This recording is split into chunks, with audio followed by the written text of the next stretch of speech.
चाहोगे? हाँ केशव। तुम्हारा मन तुम्हारे काबू में नहीं है, क्योंकि तुमने कर्म योग नहीं अपनाया। क्या कहा? कर्म योग से मन काबू में रहता है? हां अर्जुन, कर्मयोग के कारण कर्मयोगी का मन इधर-उधर भटकता नहीं है।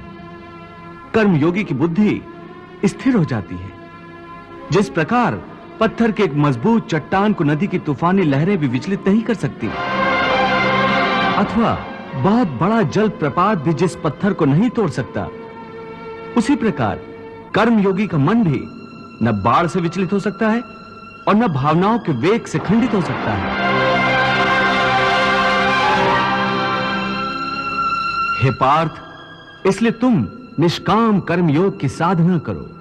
और निष्काम कर्मयोग की सबसे बड़ी विशेषता यह है कि तुम कर्म करते हुए भी कर्म के बंधनों में बांधे नहीं जाओगे। हे केशव, कर्म करते हुए भी कर्म का बंधन नहीं होगा, यह कैसे संभव? उस कर्म का तरीका बताओ जिससे कर्म करो और बंधन भी ना हो। इसका बड़ा ही सहज तरीका है। तुम कर्म फल में आसक्ति मत रखो। यह कैसे हो सकता है? फल प्राप्ति की इच्छा तो हर कोई करता है। परंतु क्या इच्छा करने से मनुष्य को फल की प्राप्ति होती है? नहीं अर्जुन, क्योंकि फल तो प्रारब्ध के हाथ में है।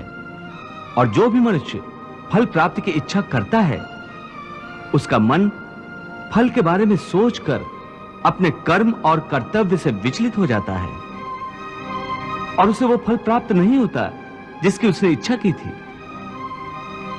पार्थ, मनुष्य केवल कर्म कर सकता है, फल कदापि मनुष्य के अधीन नहीं है। केशव, यदि फल की प्राप्ति मनुष्य या उसके कर्म के अधीन नहीं है, तो कर्म ही क्यों करे?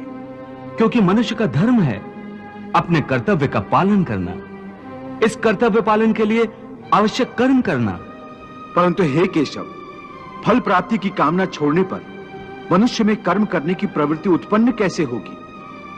यदि फल की इच्छा न रहेगी तो मनुष्य कर्म ही क्यों करेगा?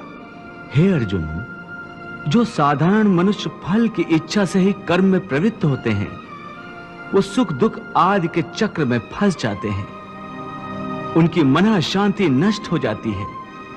हर पल हर समय फल प्राप्ति के विचार से उनकी निद्रा उड़ जाती है।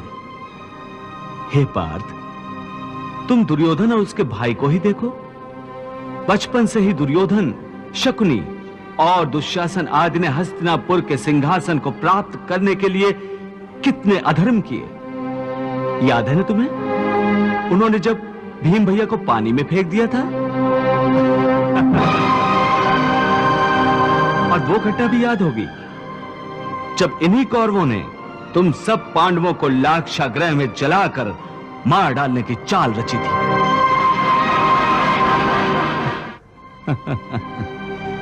कैसी लाजवाब चाल थी उनकी। उस आग से तुम लोगों का जीवित बचकर निकलना असंभव था। कितना योजनाबद्ध कर्म था, परंतु इस कर्म का फल उन्हें मिला नहीं, क्योंकि प्रारब्ध की योजना और थी। इस प्रकार उनकी इच्छा विरुद्ध जब सारे प्रयास विफल हो गए, तो उन्होंने तुम सबको छल कपट से काम लेकर 12 वर्षों के वनवास और 1 वर्ष के अज्ञातवास में भेज दिया था।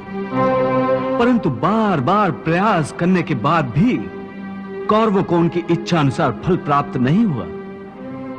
वो ये भूल गए थे कि फल प्रारब्ध अनुसार मिलता है। इन दुष्कर्मों के चक्र में वो बुरी तरह फंस गए हैं पार्थ। और जिस फल की कामना वो कर रहे हैं, वो फल उन्हें प्राप्त नहीं होगा, बल्कि दुष्कर्मों का बुरा फल ही उन्हें मिलेगा। यह बात तुम सदा याद रखो।